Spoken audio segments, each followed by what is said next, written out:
All right, let's dive right in. Today, we're tackling a topic that's become super relevant, especially with so many businesses relying on cloud-based solutions. We're talking about security architecture reviews for SaaS applications. Making sure that when you bring these outside apps into your organization, you're not accidentally opening up a backdoor for vulnerabilities. You hit the nail on the head there. SaaS solutions offer a ton of advantages, like flexibility and scalability. But, and this is a big but, if you don't do your due diligence with a proper security review, you could be creating some serious security gaps without even realizing it. So we really want to unpack this whole process step by step, make it clear and practical for anyone listening in. Absolutely. The material you provided actually lays out a really solid, structured approach to these security architecture reviews. And I think by going through it together, we can highlight the key points and considerations that everyone should be aware of. Perfect. Let's jump in. The first thing that really jumped out at me was the emphasis on defining the scope and objectives right from the get-go. Why are we even considering this SaaS application in the first place? What problem are we trying to solve? Oh, that's a crucial starting point. You Yeah. need to be crystal clear about the why behind the integration, because that why is going to shape your entire security assessment. It's like, are you bringing in a SaaS to handle something as core as user authentication across your entire system? That's a whole different ballgame compared to, say, a tool that's just going to analyze some public marketing data. Right. The level of risk just skyrockets when you're dealing with something as sensitive as user identity. Exactly. If it's authentication, you're immediately talking about identity security, which needs to be scrutinized with a fine-tooth comb. Or if it's a SaaS that's going to be exchanging data with your core systems, well, then mapping those data flows meticulously becomes absolutely essential. So understanding the application's primary function dictates where you really need to focus your security efforts, right? Where the biggest potential risks lie. Precisely. Okay, so we've defined the why.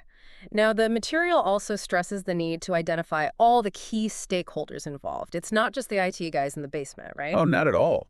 Uh, This is a team sport. mhm. Things are like, putting together a team of experts, each with their own specific knowledge to contribute. You've got your security team, of course, they're the technical pros, but then you absolutely need the application owners, the people who understand the business needs.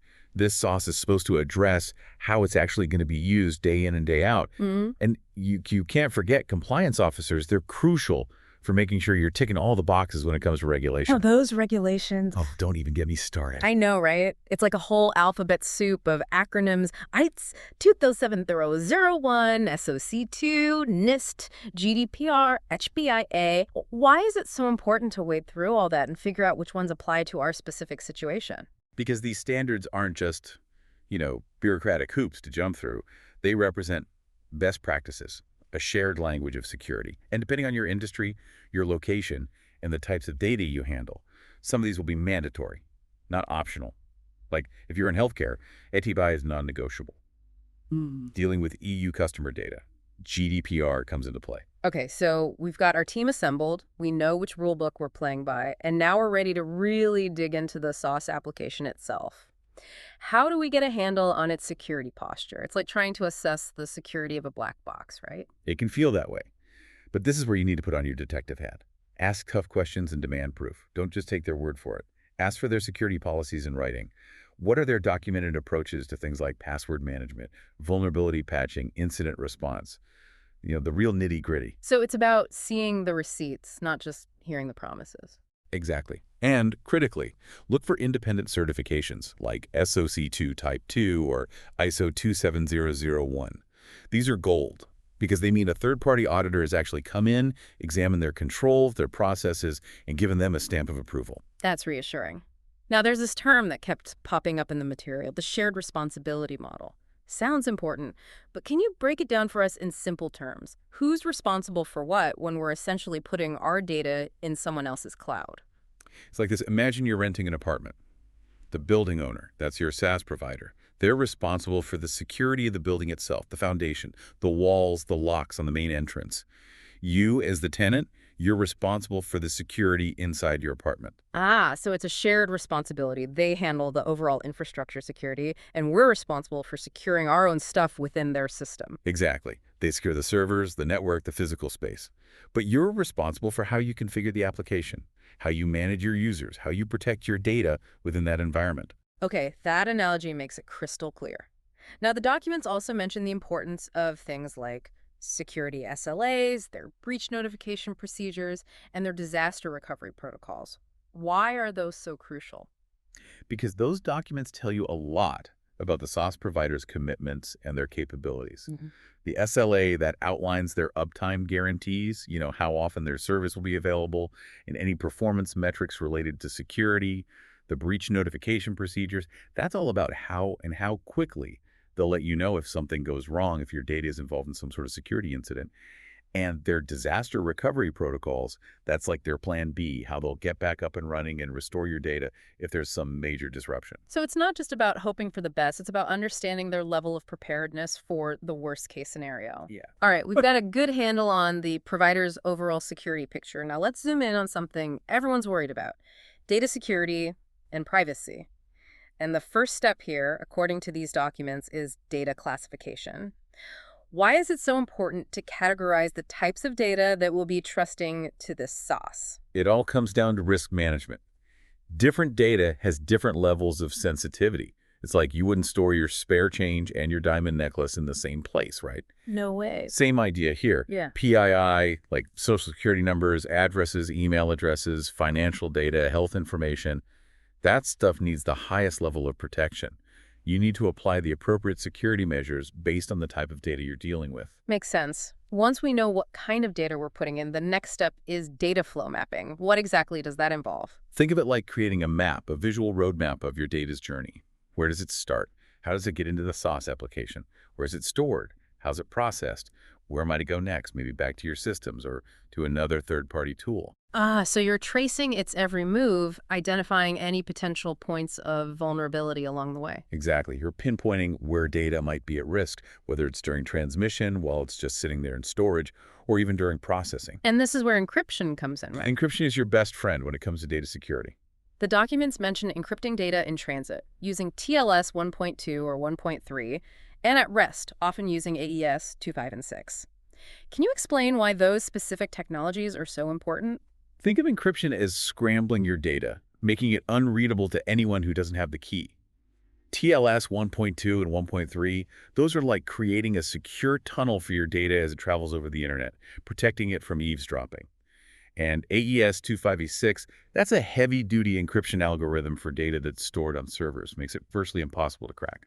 So we're making sure the data is protected both when it's on the move and when it's just hanging out on their servers. Exactly. And don't just take their word for it that they use encryption. Dig deeper. Ask about the specifics. Right, verify that they're using these strong, up-to-date methods.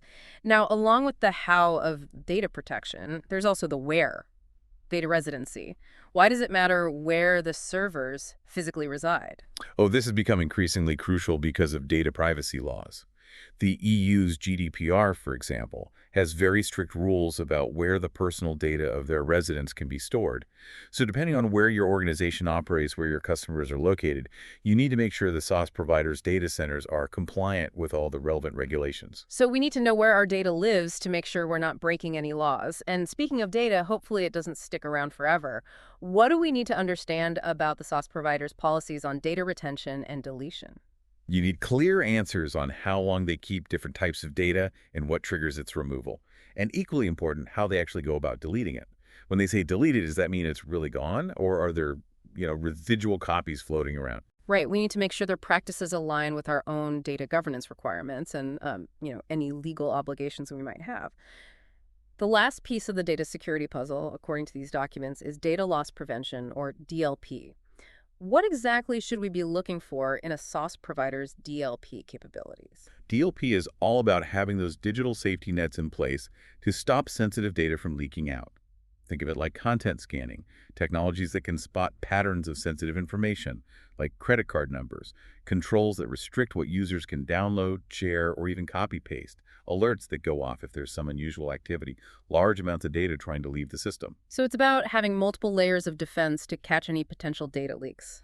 Okay, let's move on to controlling who can access what. Identity and access management, or IAM as it's known in the security world. First up, authentication. Verifying that someone is who they say they are. The documents mention a bunch of methods: SSO, MFA, OAuth, OpenID Connect, SAMML. It's a bit overwhelming. Can you give us a quick rundown on why these are all important tools in the security toolkit? Okay, let's break it down. SSO, Mhm. single sign-on, is all about convenience and central management. It's like having one master key that unlocks all your work-related applications. So less password fatigue for users and less administrative headache for the IT team. You got it. Now, MFA, multi-factor authentication, this adds that extra layer of security. It's Yeah. not just about knowing something, your password. It's also about having something like a code from your phone or a security token. Makes it much harder for hackers to get in. Double the protection. And then you have OAuth, OpenID Connect, SAMML. These are protocols for secure communication between different systems, often used when you're integrating with third-party identity providers. They streamline logins and enhance security. So basically making sure that the right people can get in and the wrong people can't. Exactly. Now, once someone's through the door, we need to control what they can do inside. That's authorization. And here, the terms that come up are RBAC and ABAC, role-based access control, and attribute-based access control. Can you explain the difference? Sure. RBAC, it's all about assigning permissions based on a user's role within the organization. So everyone in the marketing team gets the same set of access rights. Yeah. Simple to set up, but maybe not as flexible. And ABA. ABAC, that's the more nuanced approach. It grants access based on a bunch of factors, not just your role, but maybe the specific data you're trying to access, the time of day, even your location. So it's like a more granular, context-aware approach to permissions. You got it. Now, we also need to think about those with special privileges, the admins. That's where privileged access management comes into play. What are the key things to consider for PAM, especially in a SaaS environment where we don't have direct control over the underlying infrastructure? You're right, you don't control the infrastructure, but you do have admin accounts within the application. So TAM here is about securing those powerful accounts. MFA, for all admin logins, that's a must. Limiting the number of admins, monitoring their activity, making sure they only have the permissions they absolutely need, using things like just-in-time access, so their privileges are elevated only when necessary for a limited time. It's like the principle of least privilege, right? Giving people the bare minimum access they need to do their jobs and nothing more. Exactly. And then, of course, we have APIs. If we're integrating the SaaS with our own systems or other applications, APIs are usually involved. How does authentication work at the API level, and what are some security best practices we should be looking for? API authentication, it's all about making sure that only authorized applications or users can talk to the SaaS's APIs. Common methods are API keys, security tokens like JWTs, or the more modern OAuth 2.0 protocol. What you want to make sure is that these credentials are generated securely, transmitted over encrypted channels using TLS, and stored securely, never ever hard-coded directly into your application's code. Got it.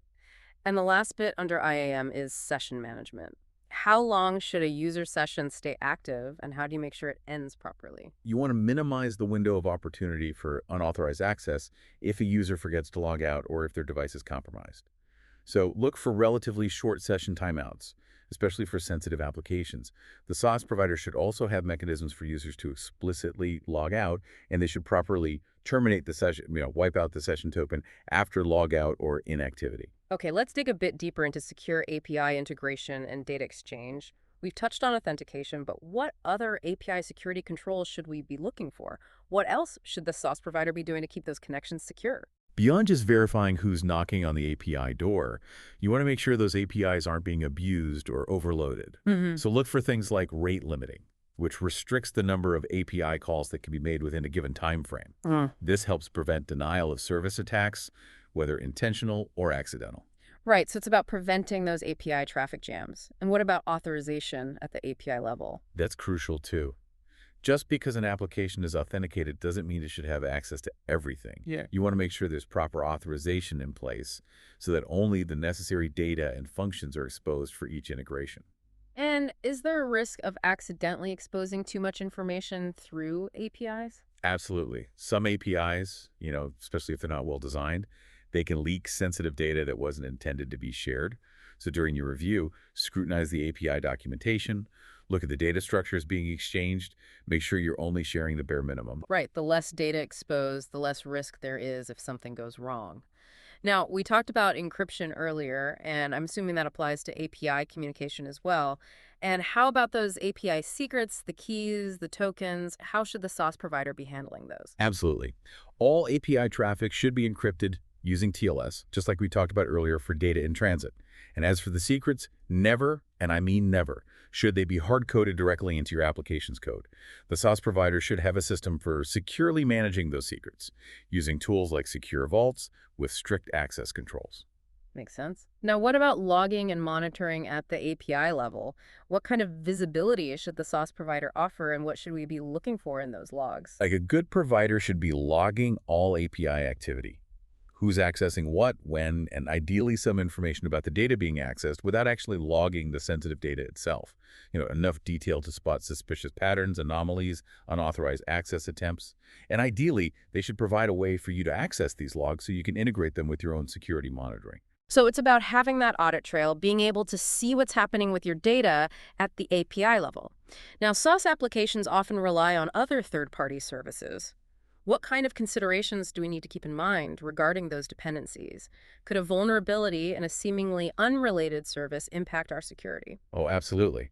Any third-party service that the SaaS application depends on creates a potential weak point. You need to know who those third parties are, understand their security practices, their reputation. So it's like due diligence all over again, but this time for their vendors. Exactly. Yeah. Ask the SaaS provider about their own third-party risk management program. How do they vet the companies they work with? Because a vulnerability in one of their partners could easily become your problem. Okay, let's move on to compliance and regulatory requirements. We talked about certifications earlier, but what else falls under this crucial area? Certifications are a good starting point, but you need to go deeper and really scrutinize the legal agreements. The terms of service lay out the general rules, but the data processing agreement, the DPA, that's the real meat. This legally binding document spells out exactly how the SaaS provider will handle your data, who's responsible for what, and ensures compliance with those pesky data privacy regulations like GDPR or CCPA. Make sure it aligns with your own legal and business requirements. So it's not just about trusting their word, it's about having a legally sound contract in place. Now, we also need to consider the security of the SaaS provider's own ecosystem. How do they handle security within their own organization, with their own vendors and suppliers? That's right. Just like you're vetting them, they should have a rigorous process for vetting their own partners. It's all part of a mature security posture. You don't want them introducing vulnerabilities through weak links in their own supply chain. Makes sense. Now, what about incident response? Things can and do go wrong, so we need to understand their plan for handling security incidents. What are the key things to look for in their incident response plan? You want a clear, well-documented plan that outlines exactly what they'll do to detect, contain, and recover from a security incident.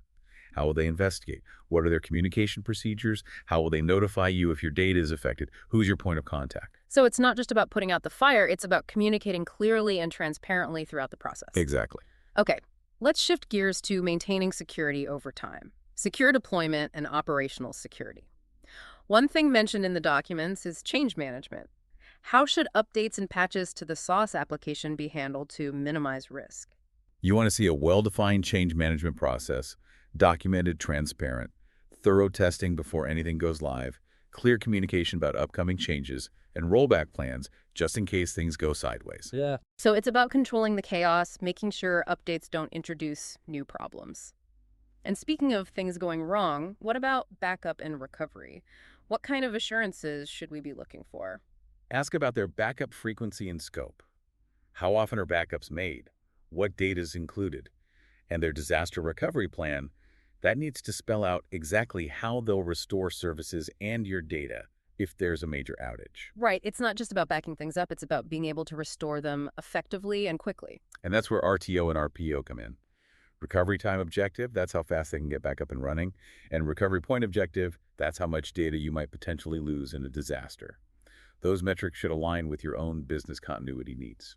Okay, so beyond backups, what about threat detection? What kind of systems and processes should a security-conscious SaaS provider have in place to proactively look for threats? They should be monitoring their infrastructure and applications continuously for suspicious activity. Think intrusion detection and prevention systems. SIEM tools, that's security information and event management, which aggregate and analyze security logs. And they should be staying up to date with threat intelligence, knowing what the bad guys are up to. So it's not just about building walls, it's about having eyes on the inside, constantly looking for intruders. Exactly. And then you have penetration testing and vulnerability management. A good provider will be doing this regularly, simulating attacks, scanning for weaknesses, proactively finding and fixing security holes. So they're basically hiring ethical hackers to try to break in and find vulnerabilities before the bad guys do. Exactly. All right, we've covered a ton of ground. We've really dissected the security landscape of a SaaS provider. Now, how do we take all this information and actually figure out the specific risks involved in integrating this particular application? This is where risk assessment and remediation comes in. How do we go from gathering all this information to pinpointing and addressing the potential problems? So you've done your homework, you've reviewed their security practices, you understand the data flows, the compliance requirements. Now you need to step back and identify the areas of highest risk. Like, if they're going to be handling tons of super sensitive customer data, their encryption seems weak, that's a big red flag. Or if their access controls are lax, that's another area to worry about. Right, so you're looking for those mismatches between the sensitivity of the data and the strength of their controls. And once we've identified the potential risks, what's next? How do we actually remediate them? For each risk, you need a plan, a course of action. Maybe you ask the SaaS provider to beef up their security controls. Maybe you adjust how you're using the application. Or maybe, and this is sometimes the tough call, you decide the risk is just too high and you walk away from the whole deal. Better safe than sorry, right? And who within our organization should be responsible for making sure these risks are actually addressed, that things get fixed? Someone needs to own it. Clear ownership for each risk. Maybe it's someone on your security team. Maybe it's the application owner who really understands the business side. Maybe it's a developer who'll be implementing the technical fixes. But someone needs to be accountable, and you need a system for tracking progress. So it's not just about identifying the problems, it's about assigning responsibility and tracking progress to make sure those problems actually get solved. Now, let's talk about the what ifs. What happens if, despite all our best efforts, the SaaS provider experiences a security breach that impacts our data? What kind of contingency plans should we have in place? You need to think through the potential fallout, how a breach at the SaaS provider could impact your business, your data, your customers. What are your alternatives? Do you have backup systems? How will you communicate with your stakeholders? Do you understand the SaaS provider's incident response process? So it's like having an escape route planned just in case things go really bad. Now, the material you shared includes this very detailed security architecture review questionnaire. It's incredibly thorough. Can you highlight a few key questions from each section that our listeners should absolutely prioritize asking? Absolutely. Let's start with the general information section. What are the must-knows right out of the gate? Right away, you need to ask, what specific business problem is this SaaS application supposed to solve? Get back to that why. And then what types and volumes of our data will it be handling? Those are foundational questions that'll guide everything else. Okay, moving on to data security. What are the non-negotiable questions there? Ask about their encryption. What specific methods are used, both in transit and at rest? What algorithms? What about key management? And what are your data retention and deletion policies? How do you make sure data is truly gone when it's supposed to be? Okay, on to identity and access management. What are the key questions for making sure only the right people have access? Do you support MFA for everyone, including administrators? That's crucial. And how do you manage user permissions? Is it basic role-based access control or something more granular? For API security and integration risks, what should we be asking? How are your APIs secured? What authentication and authorization mechanisms are used? And are there any known vulnerabilities with any third-party integrations your application relies on? You could get ahead of those potential problems. When it comes to compliance, what are the essential questions? What certifications do you hold? Can you provide reports? And do you have a data processing agreement, a DPA, that meets the requirements of the relevant data privacy regulations? And for operational security and monitoring, as well as risk and incident management, what should we be asking? For operational security, ask, how do you monitor for threats? What tools and processes are used? And how often do you do penetration testing and vulnerability assessments? For risk and incident management, the key questions are, do you have a documented incident response plan? And how will you notify us if there's a breach? What information will you provide and how quickly? Okay, that questionnaire is a goldmine of information. Now, the material also provides a super detailed checklist covering a lot of the same ground, but in a more structured way. Can we walk through those checklist categories quickly? Sure, let's do it. Starting with general information. Make sure you have a firm grasp of the specific compliance requirements that apply to the data involved in this integration. That's your baseline. Okay, next up, SaaS provider security assessment. Absolutely. Make sure they have a recent SOC2 Type 2 report. Yeah. That's a biggie. It shows they've been audited by an independent third party. Data security and privacy? Verify. Don't just assume that sensitive data is encrypted, both when it's stored and when it's being transmitted. Identity and access management. MFA. MFA. MFA. It should be supported and ideally mandatory for everyone, especially administrators. API security and integration risks. Make sure those API keys and other secrets are managed securely and that they have a process for rotating them regularly. Application security. Look for evidence that they do secure code reviews and have a process for fixing vulnerabilities in their code. Compliance and legal considerations. Thoroughly review that data processing agreement, the DPA. Make sure it covers all the legal bases. Security monitoring and threat detection. Verify that they have real-time monitoring and alerting for security threats, that they're not just passively waiting for something bad to happen. Risk assessment and compensating controls. Make sure they have a documented process for identifying and addressing security risks. And lastly, governance and compliance process. Check whether your own organization has a policy requiring a security review before any new SaaS is integrated. It should be baked into your processes. All right, so we've got our questionnaire, our checklist. We've covered a ton of technical details. But let's talk about some specific scenarios. What if we're dealing with super sensitive data, like financial records, health information, PII? What extra precautions do we need to take? When the stakes are that high, you need to go above and beyond. End-to-end encryption is crucial here, so that even the SaaS provider can't see the data in its raw form. Hardware security modules, HSMs, are great for managing encryption keys securely, and tamper-proof logging becomes super important so you have a reliable audit trail. And different compliance frameworks like GDPR, API, PCI DSS, they all have their own quirks and requirements, right? What are some of the things to watch out for when it comes to specific compliance frameworks? Oh, absolutely. With GDPR and CCPA, you need to make sure they can handle data subject rights, things like the right to be forgotten, the right to access your own data. And IOPA, well, that requires a business associate agreement, a BAA, and the whole bunch of specific safeguards for protected health information. And for PCI DSS, if you're dealing with cardholder data, you need to see evidence of tokenization, proper network segmentation. So it's about understanding the nuances of each regulation and making sure the SaaS provider can meet those specific requirements. And just to wrap things up, let's come back to IAM and API security. Can you give us the top takeaways, the things everyone should absolutely remember? For IAM, SSO, and MFA, those are your bread and butter.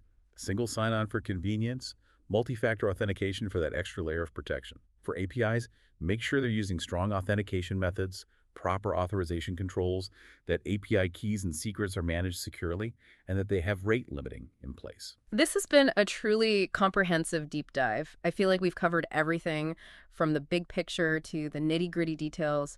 What a journey. Is there anything else you'd like to add before we wrap up? Just that taking the time to do a thorough security architecture review is absolutely worth it. SaaS can offer so many benefits, but security can't be an afterthought.